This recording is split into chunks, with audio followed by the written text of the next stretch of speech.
Welcome to Zero Knowledge. I'm your host, Anna Rose. In this podcast, we will be exploring the latest in zero-knowledge research and the decentralized web, as well as new paradigms that promise to change the way we interact and transact online.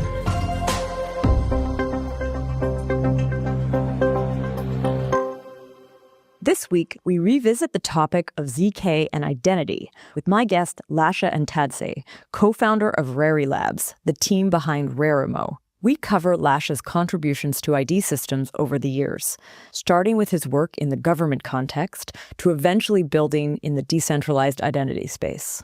He shares key lessons learned from trying to implement identity solutions within existing institutional frameworks versus building with cutting-edge technologies in open ecosystems. He highlights the inertia of legacy systems, how technologies can become obsolete before they are even deployed, and how the friction between outdated infrastructure and a rapidly evolving world has motivated new approaches. We cover how Rarimo is approaching the problem, with their initial work using the scannable chips in modern passports as a means to bring government-issued IDs into a private yet verifiable on-chain registry, as well as their latest exploration into biometrics and on-chain behavior as a means to define a unique person. We compare this approach to other emerging ID solutions and discuss the applications, both on-chain and in the real world, that these ID solutions unlock. Now, before we kick off, I just want to let you know about ZK Summit 13, which is happening in Toronto on May 12th. ZK Summit is our biannual event where you will learn about the latest in ZK research, the newest applications, and find out who are the most important players in ZK today. It's also a wonderful way to get to know the larger ZK community. So if you've never been to a ZK Summit, I hope you'll join us. To check out the speakers, program, more info about the event, and a link to join, please visit zksummit.com. I've added the link in the show notes. Now, Tanya will share a little bit about this week's sponsor. You might already know the ZK Jobs Board, a place where teams can share open roles with our community. But when it comes to key hires, finding the right fit in our niche space can be difficult. That's where Missing Link comes in. They're a talent team built for the Web3 era, helping projects across the ecosystem connect with the right candidates at the right time. They've worked with names you'll recognize: Ethereum Foundation, Matter Labs, Lido, Mina, Web3 Foundation, and many more, filling critical roles that drive these teams forward. Whether you're an established project looking to fill a senior leadership role or a startup searching for specialized talent to refine your product market fit, Missing Link can help. They've done it for some of the biggest teams in the space, helping them, and now you, find the right people fast. For more details, check out the show notes and visit their website at missing-link.io. So thanks again, Missing Link. And now, here's our episode. Today, I dive into the topic of identity with my guest, Lasha, co-founder at Rarimo, the team that has built Rarimo. Welcome to the show, Lasha. Thanks, Anna. Thanks for having me. So, Lasha, tell us a little bit about your work and what led you to work on identity. Identity, I think overall in this space is more broad and unclear thing in general. I think then what usually happens is we adding some technical innovations to it, and then it becomes this kind of blurry line that people associate with different things. So most probably if you ask non-crypto person what identity is, they're going to say, oh, my passport, that's what my identity is. But I guess in Web3, we've given it another dimension, right? It's not only about your real world identifiers, but something more that has a more depth in terms of your interactions and more like this kind of social identity aspect that is uncovering. We at Rarimo really started off by researching what was happening in space and what was changing. So what were these new primitives or technical innovations we could work on into of redefining what Web3 identity should have been. I actually a bit going into the past. I had this very first interaction of digital identities about 10 years ago. It was my first job. I worked with different governments. Back then, we didn't even had this digital identity as a phrase. So mostly everyone would refer to is, oh, we're working on like digital signatures and electronic ID document issuance and stuff. So that was this ethos back then. And I guess like identity in a digital world has this, at least like this 10-year cycles of getting reimagined and reinvented. Renamed? Renamed to get away from the old pitfalls. Although, wasn't 5 years ago the self-sovereign identity? So it was like SSI? Like maybe before it was electronic ID, then it was SSI, and now ZK ID, I guess? I don't know. Yeah, that's the thing. So if you look at like this, we can call it like 5-year cycles. Yeah. But the problem always is that it doesn't matter. It's builders, governments, certain organizations trying to standardize certain things about identity. They can't come up with a framework, like, for example, digital signature framework. And there was this huge incentive in EU that, if you remember, they wanted to create this network of individuals who could sign and interact with them in an EID form. But when they put out something, and that's what happens always, and the same happened with self-sovereign identity, in my opinion. So once the tech in that framework reaches the maturity, something like a black swan in a new innovation pops up, and then it makes everything like this, all the work prior and all this like paperwork mostly, right? Because that's what governments and especially like institutions love, redundant, and then it's like a new dilemma. So interesting. Oh, we have now zero knowledge proofs, and zero knowledge proofs provide a completely new type of interaction and like these privacy guarantees, and suddenly all these papers or how self-sovereign credential-based things should work might not be applicable. And then it takes a couple of years for the industry to shift the focus on this new real. And unfortunately, I have to be blunt and open. We haven't really seen this productization or like this, even the business models or like the scale up things working. And that's why when you mention identity, I don't know, with investors or like this people who have seen all the cycles, the first thing is like, oh my God, that is like a puzzle that nobody solved, and it's like non-fundable, no business model, nothing. Damn. So I'd say we're into this third cycle right now. But I don't know, call it this kind of entrepreneurial belief that I can say like returned to this identity paradigm to solve it. I had that more conviction that now we had enough tools to reinvent it, not productize it. Let's call it this way. Yeah. To create something that is understandable, usable, and does not follow the boring pattern of identity being just for compliance, KYC purposes. And I think the blockchain world and zero knowledge proofs give this new dimension. So that's why I'm optimistic. I want to go back that 10 years ago. So you were working with governments, you said. This at the time was called electronic ID. What were you doing? Like, what kind of projects were you doing back then? Oh my God. So I've touched different things. One, I had some interaction with this biometric passport issuance, but it was more like internal work with the government of Ukraine of how do we make it more efficient? How do we do this new type of signatures within these documents? But apart from that, you had some other incentives brought by Estonian government that back then that was like top notch. The ultimate, the future. Yeah, they launched this e-residency program where you could obtain, it was a digital signature, nothing else. You would have to, I was one of the first residents back then. So I applied and I went to the council of Estonian government and I got my card. I still have it somewhere. But basically it was like, okay, now we figured out how these electronic signatures work, how we can have this legal weight. So if two counterparts are signing, and somehow extend these two parties' signatures into a world where there are no borders. So two people across EU can sign digital documents, make agreements, do all this different type of interactions, and keep it as a legal tender ledger. Yeah.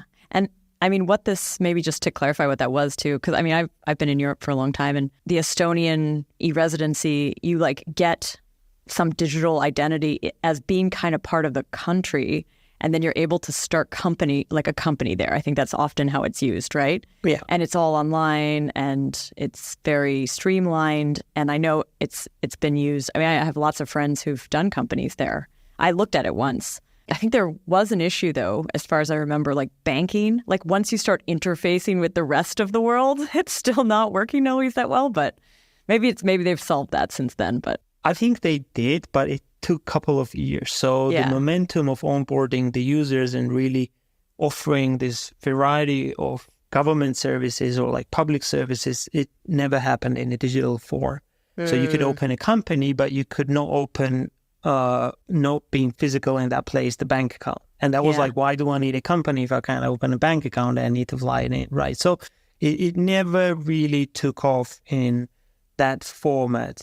And then you had all these governments having their own signatures, and then you needed what I was working on, and there was this incentive called Stork 2.0. It was basically, how do we harmonize different signatures issued by different governments so everybody, it's more like this certificate management and key management infra between the government. So EU is one digital economy in that sense. Most of the people don't remember this thing, but then this Stork 2.0 evolved in today's EIDAS incentive, which is like... EIDAS? Yeah, it's an electronic authentication identification thing that it's basically now on this ethos of verified credentials. So you can have a wallet where you issue the verified credential of your identity. You can store your driving license. You can store your national stuff. It's all in the wallet, and you can selectively disclose. So where the governments and institutions came is this: you can selectively disclose certain aspects of your identity and you can have a wallet.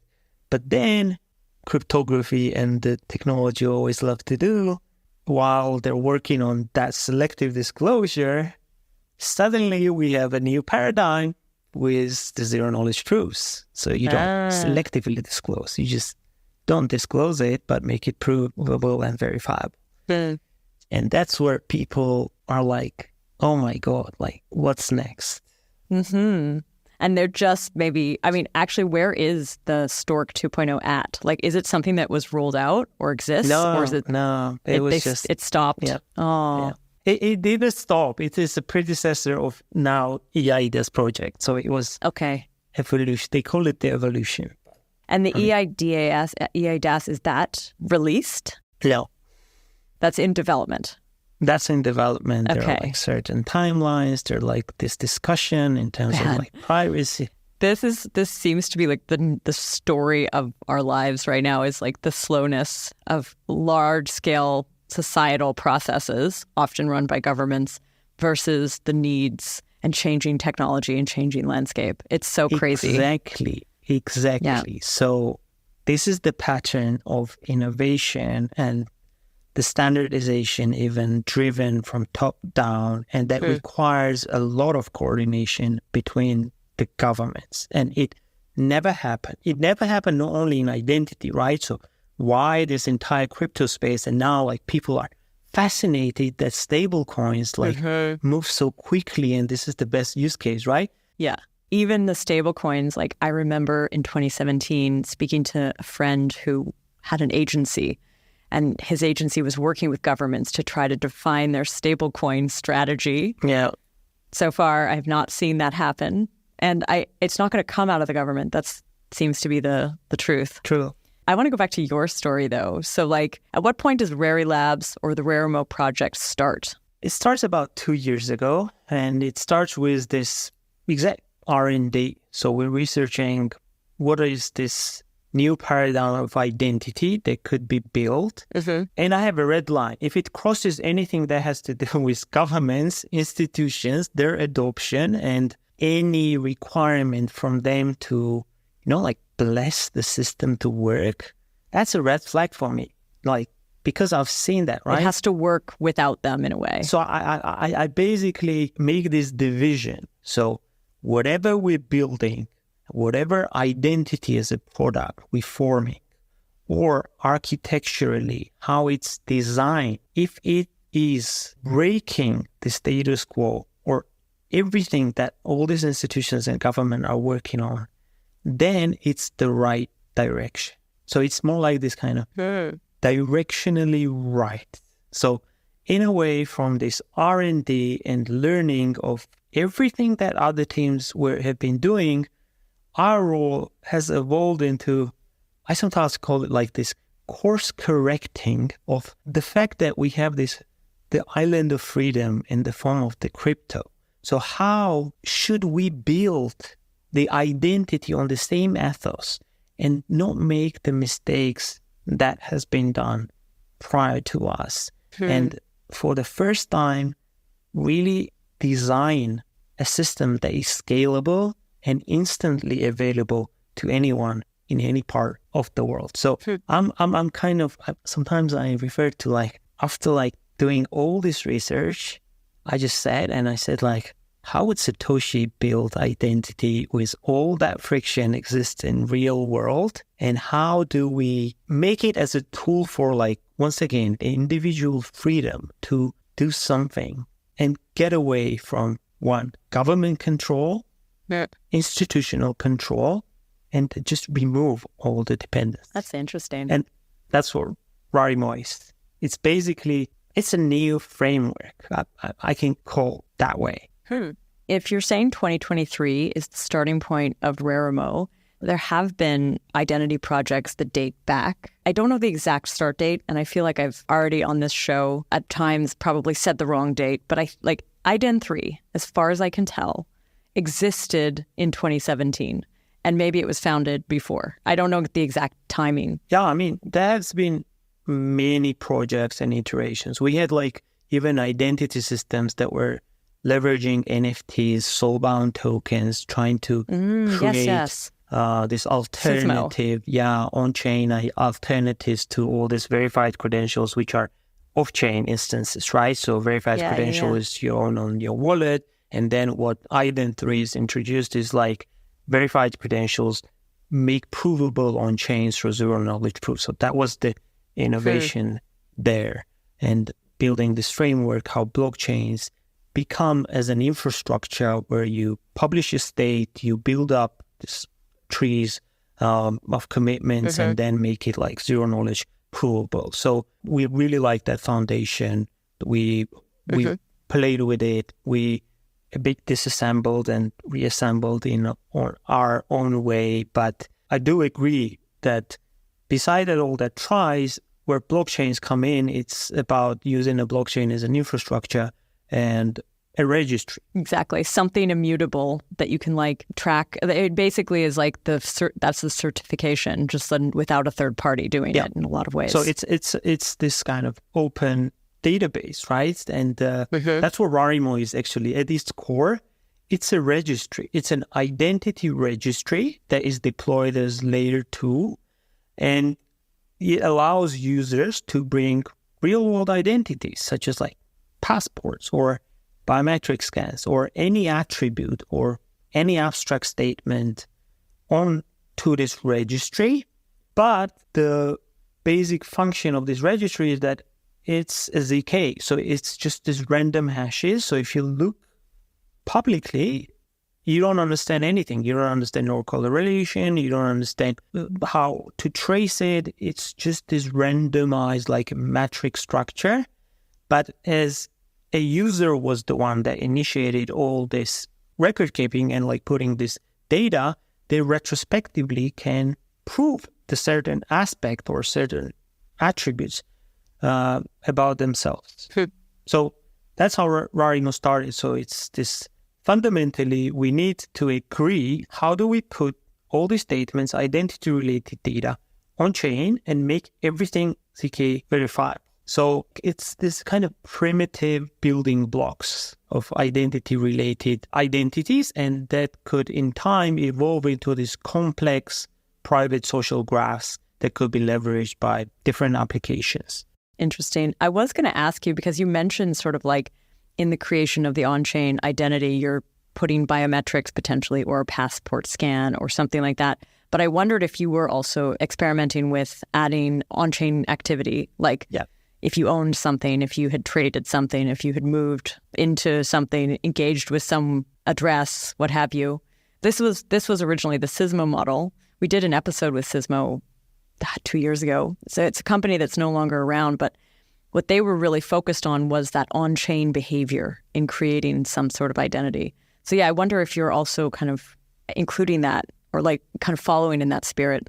In general, as a primitive of the registry building block, yes. So you can do that. And I loved what Sysmo did. It was also one of my favorites. I was sad when they shut down. Yeah, but they were like bringing this on-chain activities using the primitives as NFTs, so you could like capture all that in a privacy-preserving way. What we put out as a registries, it's universal. I mean, the community has really liked that. Even like Vitalik got so much excited about this framework that then our devs and Vitalik, they co-authored these primitives of the registry into an ERC. So now it's like 7, 8, 12 that exists that we together created, and it just gives you the ability to build up any type of commitment statements, relations, and capture it into this registry. But us as a team, we more focus on bringing in this first real-world identities and making them workable with the crypto world, which is the challenge. So that's why we put out first the passport registry. So realizing that passport has biometric chips and you can tap on your phone and suddenly bring it on chain, make it verifiable.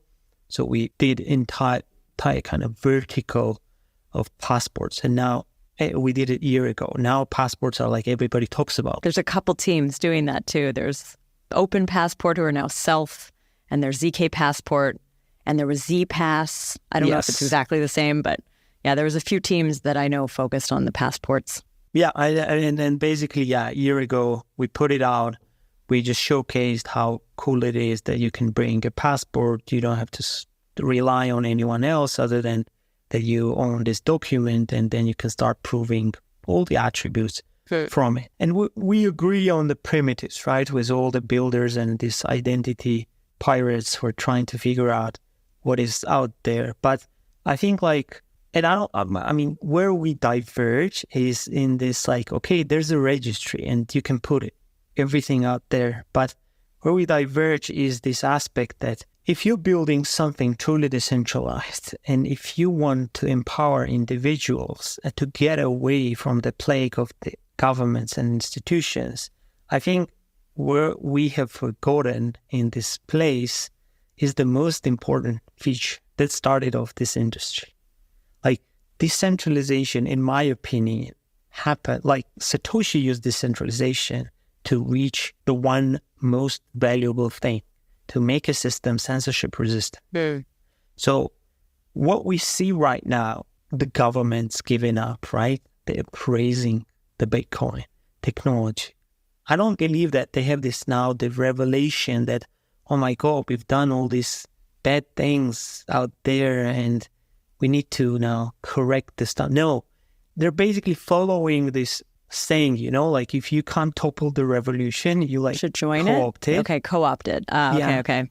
Yeah, and that's what's happening with the Bitcoin and the blockchain. So the fact that these systems are censorship resistant and they can't take them down, this is why we see now the sentiment change. And I believe with the identity, especially when we know that governments are exclusively today sitting on these regulations, standards and stuff, we need to build the systems that can be banned. And this is very important. And I think this is what I'm trying to course correct and communicate with all the builders, because I mean, I love what others are doing, right? Scanning different parts, but even the dependency on MPC networks or this multiple nodes doing signatures or trusted execution environments, we see that the governments and regulators go and make those companies, corporations, not eligible to work in certain jurisdictions. Sure. So what does it mean? If I create my identity on chain through that service and I attach it to my wallet, to my Bitcoin, to anything else, and they get banned and they just like withdraw from my jurisdiction, where I lose access, or like if I rely like with, I don't know, any corporation that has, I mean, DNA scandal, right? So 23andMe. So what happens? Like they promise all this privacy. And now they're selling their stack. They're selling all the data. It's so scary. People who've given it have no choice on where that goes after the fact, and not really any guarantees on it still being private. Yeah, it's scary. True. And I see the same pattern happening in identity systems. So apart from the registries, what we really push in is this client-side verification and the testing who you are. So in all the other frameworks, and why I say this most Satoshian framework that Rarimo does is that in all the other frameworks, you have an issuer and a tester in an equation. When you scan your passport, this data is somewhere sent. It's a server, secure server, privacy, whatever it is. It's processed, then returned and put down into a registry. Same happens with biometrics. You scan your face, all this stuff is like processed somewhere and scanned. But you're trying to say you're doing it client side, or you would you do this? You do the scanning client side as well, and you keep it client side. Okay, we do everything client side. So entire our library of passports that we initially showcased, and it was a lot of work because country by country you had different signature schemes. You have like even the data groups put in different places of the document. So circuit by circuit, we had to build this client-side proving for every passport to work, and we reached 90% coverage.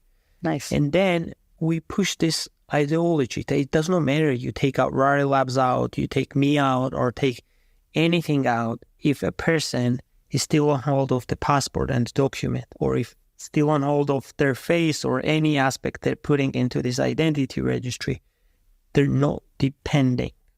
And that is what will cause the shift in the industry, like the crypto did with the financial world. Interesting. And that's the ethos. And now like Twitter has been going to like, go back to fundamentals. And that's what's preaching, go back to fundamentals, make systems censorship resistant, take away the corporate control, any dependency. And even it might take a couple of more seconds on client side proving, but communicate something that is different. You sort of mentioned it's an L2. So it's an ID register as an L2 using ZKPs. I kind of want to understand how that plays out, because L2s traditionally do have centralizing points. So they'll have like a sequencer, or the prover itself might be like a centralized point. If you're an L2, the way I understand an L2, how are you built different? So from an L2 perspective and sequencing perspective, yes, there is. But the fact that it's not a separate infra that is assisting into computation or in terms of like hash derivation or an output perspective. It's not a VM, basically. Output perspective. Okay. That removes the dependency. So even the sequencer might go down, but the tree, which is the registry, right? It's already pushed into Ethereum smart contract and the network, and you can still continue using your identity or whatever is associated with it. So that's the reality. So it's more like this kind of database in the form of a Merkle tree that is built up with all these root hashes and that gets pushed into L1. L2 exists because you can do an on-chain verification at a lower cost, or you can even have an off-chain module for verifying all those proofs. Is it a custom-built L2, or is it like based on any of the L2 frameworks that already exist? It's based on the Linea. On Linea, okay, which is ZK. What are the ZKPs? Like which ZK systems are you using? Oh, we use Circom. So we started out with Circom, Cross 16, and the basic idea behind it was that we needed to generate client side. So we had a lot of constraints in terms of the memory, in terms of the processing, and Gross16 was a match made in heaven from that perspective. I'm trying to picture those. So if you have client-side analysis of the document and then, I guess, creation of the proof, what are you putting on chain exactly? It depends on the proof type, right? So, for example, when you're processing, let's go use case. For example, with the voting, right? So the idea is that you need your passport, and out of the passport, you need to prove 3 attributes. One is your citizenship. Another one is the validity of the passport, age, and then you need somehow to prove uniqueness. So it's quite complex. Now, you need to generate all these 4 proofs to cast a vote that is unique and verifiable. So what do? You're using the client-side prover to generate that the data out of the passport, including the certificate and the keys that were included into the document, is valid. So that's the proof and submitting on to a smart contract. So this validity is verifiable. And then you need to generate the proof of uniqueness based on the registry inclusion. So once you created the passport hash went into a uniqueness registry, and then you need to include into your proof the inclusion into this registry tree. The proof that it was included. So it was quite a challenge, because one of the biggest dilemmas into an identity space was that you couldn't have a fully decentralized setup, privacy at the same time, and proof of uniqueness by not being able to trace. So it's a kind of a 2 sides of the coin.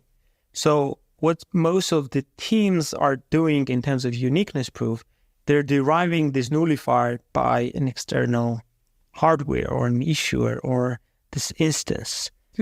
Like what? Like a TE? Or you mean like a third party? Like a TE or an issuer or someone needs to derive this nullifier, and then being able to check it. In our case, we went a bit controversial. So we said, you can build passport hashes as a nullifiers on chain, which means that if somebody gets on hold of your passport, they can derive the same hash and understand that you're included in the registry. But where we are losing this traceability aspect is that these registries shared by different use cases, applications, and stuff. So even if somebody gets on hold of your passport, they derive the same hash, they understand that you registered in that registry as a unique entity, but they'll never figure out what you came in here for airdrops or Okay. This then is going a little bit into the voting, because you're trying to vote privately and it sounds like you don't even necessarily want people to know that you have voted at all. And so the only thing that's viewable from, if your credentials are obtained, would be that you're included in this unique register. And you get this credible deniability that you came there for airdrops or you came here to vote against put. And actually all these infrastructural decisions we made, it came from the use case. So the passports, when we introduced, it was not just the bare bones of now go find out how it could be used. We went out and started building voting application. We were that's how my mindset it works. So wherever there's this kind of technological breakthrough or something we're solving, I go out and what does it break or what does it enable that was not possible in a traditional sense? And voting was one of them. So I was if you bring passports, suddenly you have a provable citizenship. And for the first time, you can run parallel elections that are out of the control of the state, but guarantee the verifiability that only certain citizens are voting. So that became our biggest hit on the market, because it got taken by Russian opposition, Georgian opposition. It became this kind of activist tool. And I guess it very cryptocentric, right? So this activism and the freedom and enabling something that is against oppressive practices. I want to get into the application side of things in a minute, but I do just want to ask one more question on the tech itself and that proving part, and also that decentralization question. So there's also been, and we did an episode recently on this, on prover networks and decentralizing the provers. in this case, you have 4 proofs. You have an L2. You were saying the system is based on Linea, built-in Circom with Groth 16. And you sort of mentioned the sequencer. It sort of doesn't matter if it's centralized, but the prover itself, is there a prover? I'm assuming yes. And is it batching those 4 into one proof, or is it batching those 4 into the big register that's then creating one proof? Unfortunately, you have to do one by one. So you got this shit. Onchain. Okay. Yeah, you have this on-chain smart contract, but the proof sizes are optimized that way that you don't need to delegate the proving to an external instance. And here, basically, you can just launch a prover smart contract and directly verify on Ethereum. Is it the proof that's generated from your client? Is that why? Yes. This client side, like you create your own proof, so there's no joint proof. Okay. So can you talk about the verification contract? Like, what is that? What does it do exactly? Once again, it depends on the logic of what you're trying to prove. So it would be like the voting application would have an on-chain verifier. Yes. Okay. Yes. So Got it. Now this verification smart contract that we put out as an open source thing to be reused in a voting case is checking the validity. It as well checks the proof of inclusion into a registry from a uniqueness perspective. And that's it. In case of, for example, now we're working on this next frontier of optimization, which is putting biometric face on client side. No one has done it. We just demoed it 2 weeks ago, where you're able to use your phone and camera on your device to take an image, generate the vectoral features out of your face, and then being able to process and generate the proof locally and make it verifiable on chain. Why that's needed? So, for example, if we want to understand that you're a real human, I think it's pretty handy. So imagine you're going to embed into an experience, like an airdrops, right? So you don't have to switch between the apps now, prove your humanhood, or no, it's embedded into the flow. You just give a permission for camera to look at you, takes your vectoral face features, it compares on the pre-trained model of how does a human should look like, plus, for example, generate a challenge, turn your head here and there, then generate the proof that all this work has been done correctly and submit it into a smart contract and I think that's the future. No, because of it's so safe and no, this is how do we go ahead of the regulators, all these friction points. Because if you process this data, and I think it's unfair that for example, European Union went after WorldCoin, who is using all these privacy preserving technologies, and they're blaming him of not being compliant to GDPR and stuff. EU privacy. I can understand any other argument against them, but telling that someone who's collecting the copies of your face and documents are compliant with GDPR, and someone who's just generating zero knowledge proofs or creating a hash, one-way hash out of this information is in violation. And that's what backlash is. So then they go after this company and they say you can't work into this jurisdiction. But if we bring all that on the client side, it's nor server dependent, nor application dependent. It's embedded into your own device. Then system has this kind of freeze because you don't understand how to fight nor with regulation, nor with coercion, because you can't go after servers and stuff. I mean, there's no data being held anywhere, so there's no one for regulators to say, "Oh, you have all this data." But could it run into the same issue then that WorldCoin did, though? Even though it's not fair that they're only doing hash one-way ZKP one-way proofs, but if they're going after them, would they potentially come after something like this? The thing is that I mean, we did a lot of due diligence of this legal case. And the fact that, I mean, it's we still have to see that fight unfolding. But what they go after was this NPC network. So the fact that you're storing a hash and this library into an MPC network that is controlled or is into contractual agreement with you, that's what keeps you into a data collector role. Oh. For anyone who's not aware of the WorldCoin example, they have like this orb that scans your eye. I'm not a fan, have never been a fan, have spoken about it here that I'm not a fan. I think it's super dystopian.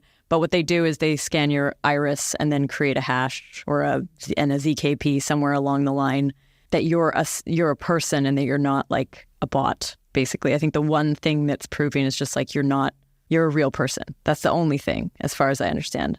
But because what I've understood too is because the hardware, this like orb, it's proprietary, it's not open source, and therefore like it isn't really investigatable and it's not really checkable.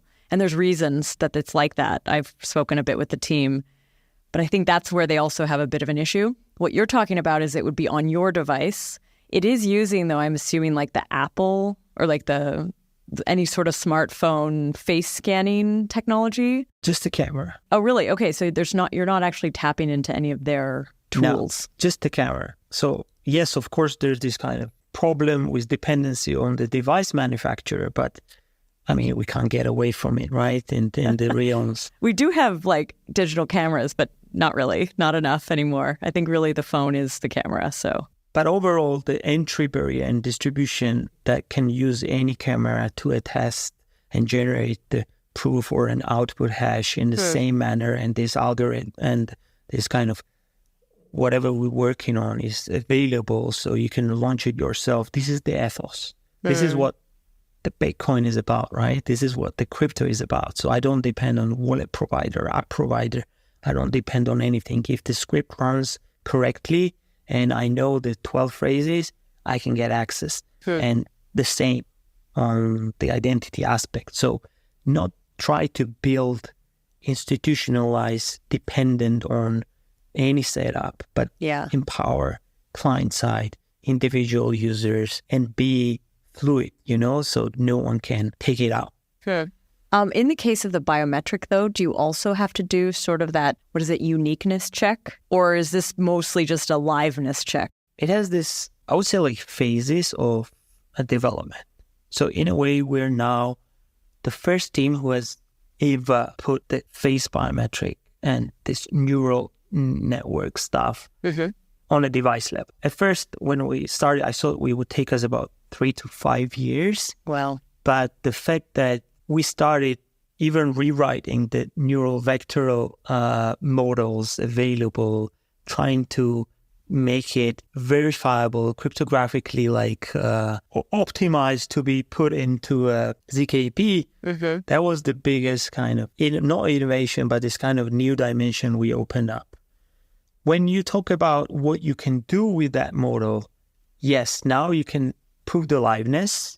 So this is, here you go, like all the builders are, you can build an alternative to WorldCoin in a democratized version that can prove your liveness and humanhood without downloading or doing anything special and dependency on hardware. But as the model improves and as well the hardware improves, you can reach the certain uniqueness thresholds. For now, benchmarking-wise, that we measured, we're at the 85%. So there are use cases such as liveness that could work. There are certain use cases with this uniqueness or access control that you could use with some additional factors of authentication, and that could work as well. But wouldn't you run into the issue if you have to prove the uniqueness, don't you have to send it off client? Or can you prove it's unique already on the device itself? Oh, that's the thing. So if you want to prove uniqueness, once again, we run into this dilemma of how do we build this nullify registries and are they on chain? We're still thinking, but basically what we're exploring right now is this kind of fuzzy extractors. What does it mean? So you can put a different image, so my face, for example, and from image to image, you might have some deviation in terms of lighting or in terms of face features, but it enables you that within this certain threshold, still being able to derive the same hash. It's the frontier we're exploring. What does it mean? Does that mean that we might have a registry that puts the hashes of your face on chain? Yeah. Could be a pass. Do people want to do that? Most probably not. Or we might see. But in a way, the fact that unfortunately reality is such that people, you can derive the same hash based on any photo. And now all these photos are available, right? So does put in a hash without a salt and the blinder to guarantee uniqueness is an ethical or a working scalable solution? That's something we're discussing in general. I almost wonder if you make it fuzzy, though, doesn't it end up with the possibility of collisions? Well, it does. Yeah. But from a product perspective, where I would take it, it's not like don't follow the path of a standard identity solution. So don't go into KYC building, uniqueness guarantee from like use it for access other to things. your bank accounts. Use it for other things. Use it for identity. For example, use it for the AI stuff. Why not? So, for example, why not build a registry where you can exclude or input the certain rules about reusing your face, which is now a jungle, right? So imagine like any person with any AI model owned by corporations can put on your picture and generate fakes, deep fakes, different stuff. So what if we use this technology to prove it's you? To prove it's me and don't give permission to generate certain things. So a bit like twisting. That's what I say. Like my mind always goes like, what are the new type of use cases or this kind of paradigms we can shift a very basic stuff such as your biometric, but enable into a new use case that is not like, even if somebody's able to derive a hash and understand that that's your hash, it is not really threatening all your value or everything, but it doesn't make sense. Interesting. I see I see your thinking here where it's like you have worked on the side of like with the governments, with the authorities, with the institutions that are like, let's use cool tech to do what we already do. Yeah. And this is where you've also seen the slowness, maybe some mixed incentives, some like compromises that have unintended consequences. And what you're describing is like, well, let's not go for the KYC and the more sensitive stuff. Let's go for the less sensitive stuff because then you get the tech out there and used, which is good. Yeah, and it does not require, nor this kind of regulatory fight turmoil, and it does not really bring back this fear in terms of like people losing privacy or like something that is painfully fragile, and try to evolve this technology and put out these tools out on the market as soon as possible. So builders are creative, into redesigning how do we manage and how do we use our identity. And that's why I said like scanning a face, I would not scan my face for like, I don't know, getting a token, for example, right? Or I would not do it for, I don't know, scan my eye, because it's a bit dystopian stuff, But if doing this thing is not attached to all the sentiments, it's not attached to all that stuff, but it's basically actually staying on your device in general. Yeah, and it's part of my rules, my identity rules that I set to the emerging ecosystem. Then I think it's fine. Let's talk about those applications now. So I think you've already mentioned one, which was this alternative voting. Maybe we should explore what that was or is. What does that actually entail? How are people using the tool you have today for such a thing?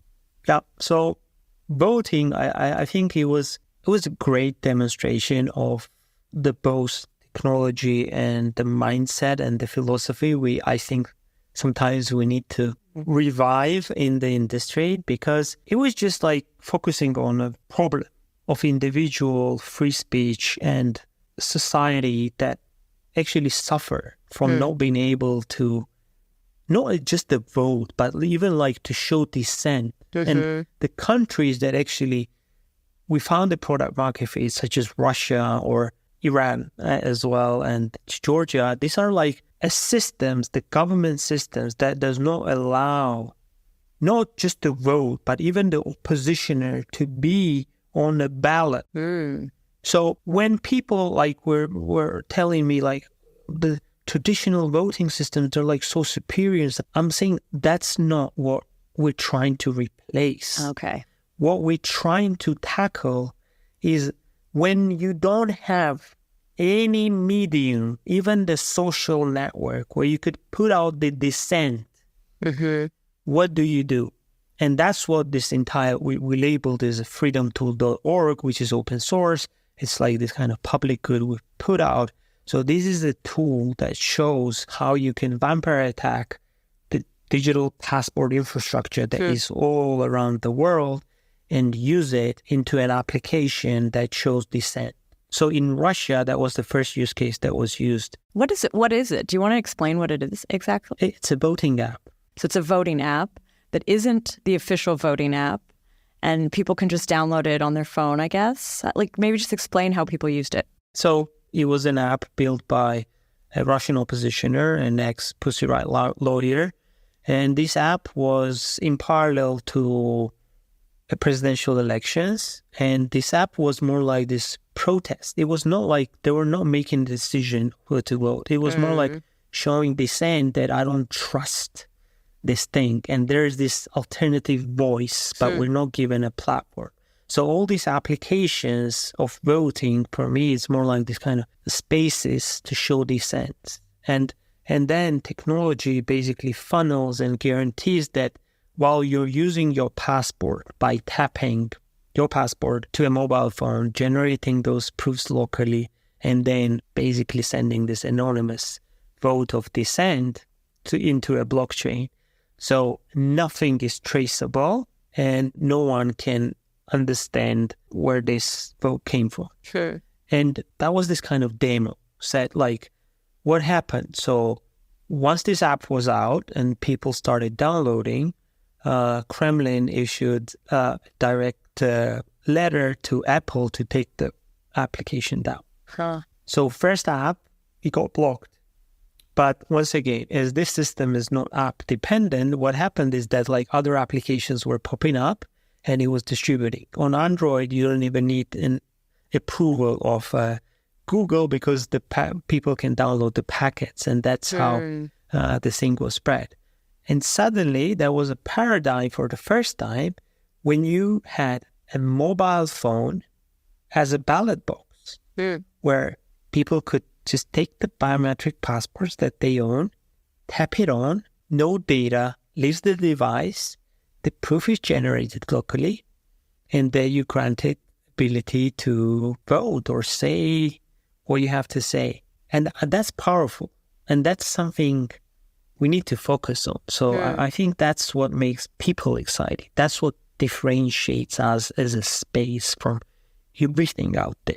And that's why I'm like a bit allergic to all this KYC and try to put into regulations, because we got so much opportunities. Interesting. I mean, that particular case, when I think about it, it does sort of read as a bit of like an art project or like an example, because you'd still be, like if you think of who could use that at that point, you need like very motivated people, very technical, well, maybe not super technical, but technical enough to know exactly what is happening and to trust it, I feel.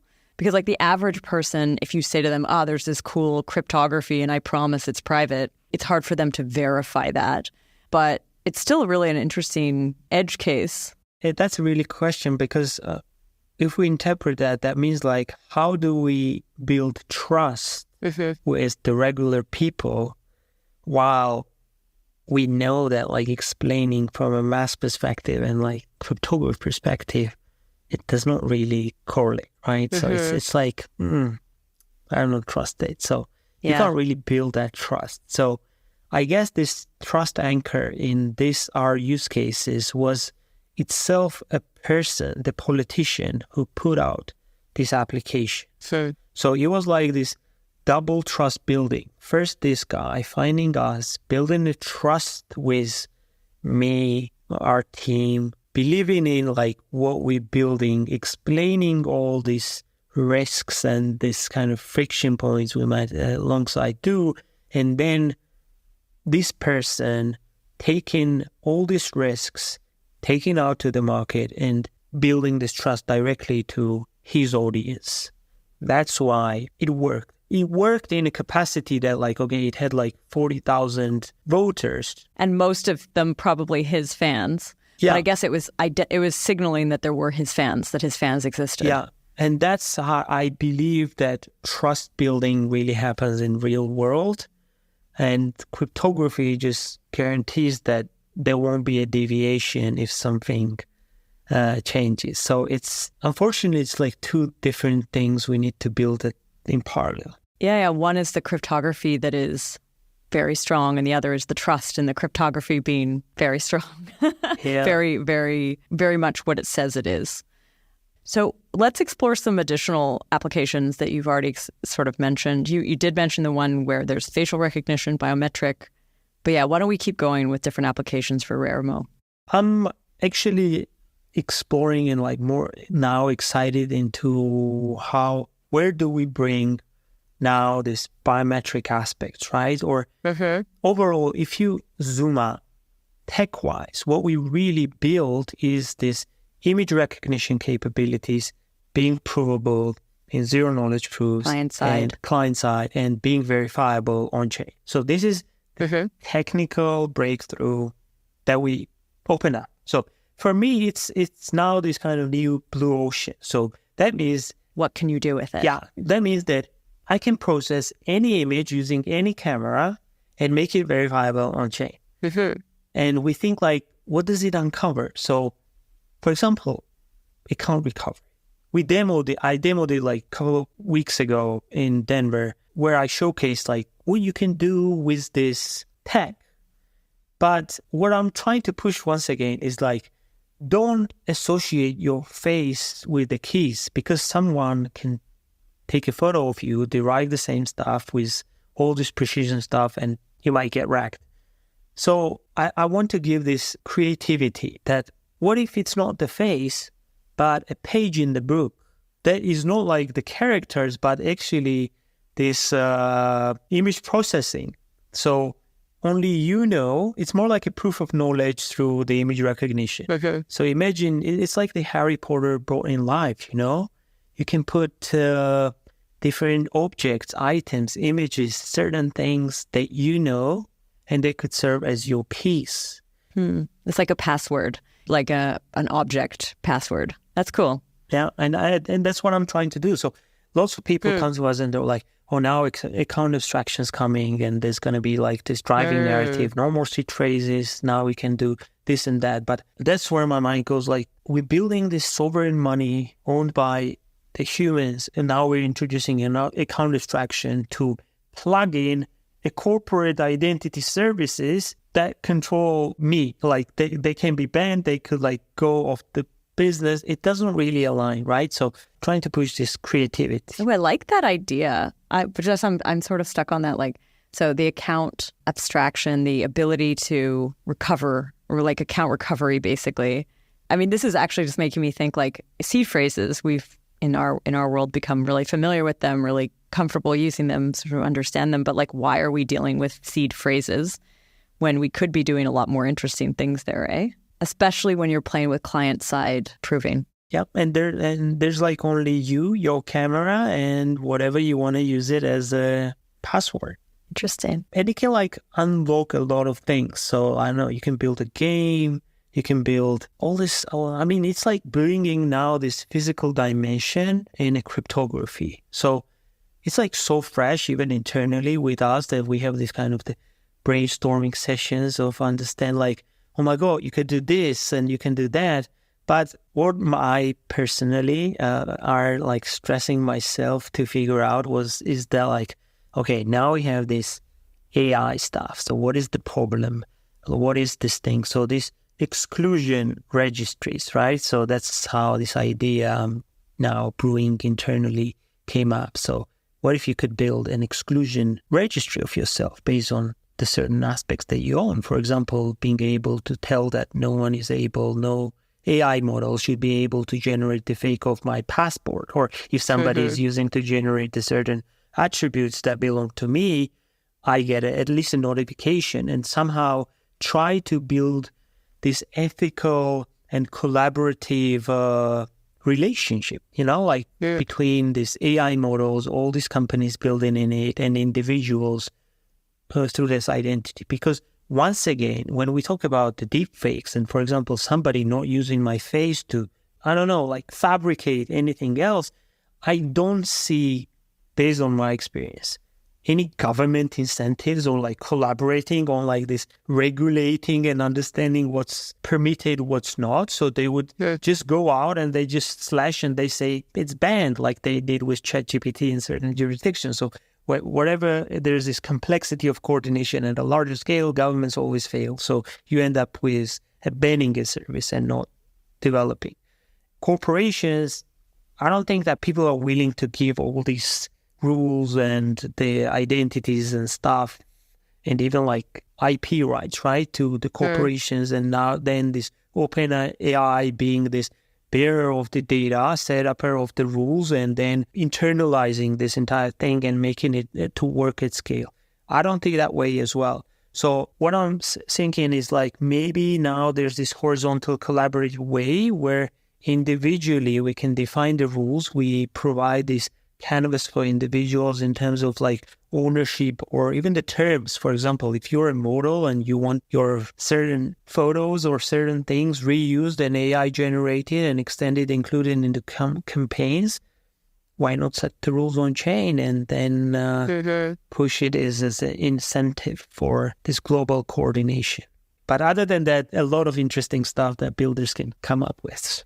Some of what you are sharing sounds a little bit like the applications that I've heard from the Cursive team and from the ZK email team. I feel like there's this whole class of application-focused programmable cryptography. I'm going to make the umbrella term the royal ZK. It's not only ZK often. It's all sorts of different cryptography systems. Yeah. But where people they've created these really cool tools, and then there's this green field of ways to use them. And some applications will probably end up not working in reality because maybe it's not concise enough or secure enough or something. But there's a lot of these softer cases where they might. Yep. I think there's also, you could throw in the TLS folks who are playing with web-related things. And I think it's this really interesting group of thinkers. And I would place Rarimo in there as well. I mean, I think Sysmo, with the team we just mentioned, was also in that category when they were live back in, 2022, 2023. And I love meeting kind of teams that are working in that direction, where you're creating ways that we're getting so much closer to the application developers actually being able to use something to start experimenting. And it's not about building, you're using existing CIRCOM, Groth16, Linea, so you're not having to build that part of the stack. You're not building that infrastructure. You're building sort of these protocols, almost paradigms, libraries, I guess, that it's right under the application itself. True, because I don't want to get locked in, as mentioned, into this cycle. While in governments and corporations, there's this cycle of paperwork and bureaucracy and writing the regulation for 5 years and then understanding that it does not work. I think that overall IT space has the same tendency of rebuilding and doing a lot of long work onto bits and pieces of technological incremental improvements. But at the end of the day, when reality hits, you're not able to really plug that into something valuable. Well, sometimes it just takes too long. You might miss the moment because you've built everything from the ground up, potentially. True. There's so many examples, too, of teams that came out with an application first and then had to go backwards and build the tech stack because it didn't exist. So it was I'd use maybe Dark Forest as an example. We're building a game. They built a game. It had limitations. And then the team doing that almost went backwards and started to be oh, we need more efficient ZKPs. And they started a lot of Halo 2 workshops. And, it's that group ended up becoming more of an infrastructure builder because it had to at the time. But I think today, because a lot of that infrastructure has been built, not only on the Halo 2 stack, but all sorts of kind of systems, there are now teams like yours that can come in and use at least some of it out of the box in a trustful way. True, and they somehow connect these dots, and try to understand where certain things make sense. It's sort of the technical challenge. It's exactly this productization go-to-market channel where it takes off. And unfortunately, as we don't know the frontier or we don't know these aspects, we usually revert to this, not the apps, but more like these use cases. Oh, you can prove this and that, but the rationale never goes beyond that. Like, and so what? What kind of flywheel does it create? What will be the distribution like? And when aligning all these figures on the chessboard and trying to then navigate, that's where the hardest part happens. But I will be like on a positive note, and I'd say like over time, through all these iterations, the crypto as a financial rails and overall this kind of new paradigm into this world did find its feet and a bit of a product market fit. Sometimes we debate that whether it's fully found. I mean, stable coins. We cannot talk about stable coins, but I think like the foundation of the stable coins, we can consider it as the kind of first step into an algorithmic stable coins, which I think are the next frontier, right? So the value that the pricing and stability is important in crypto now everybody understands. So how then we transfer that into something more revolutionary? And I think it will unlock this next phase. With identity, we're a bit in this behind and making these first steps, because first we need to define everything we can do differently. Then out of this different wise, understand where can we apply to run this feedback loops from an industry, and then understand how to productize it and create this flywheel that feeds the registries, that is like serving this client-side provers into different applications. And there are then builders coming and reinventing all these experiences. Cool. Lasha, thank you so much for the chat. We got a chance to explore identity. I have explored it before on the show, but I think this is a big refresh on the topic, bringing us a little bit up to date into how you're thinking about it, but also how the market has evolved, new paradigms that have emerged that make us think differently about how to even create identities.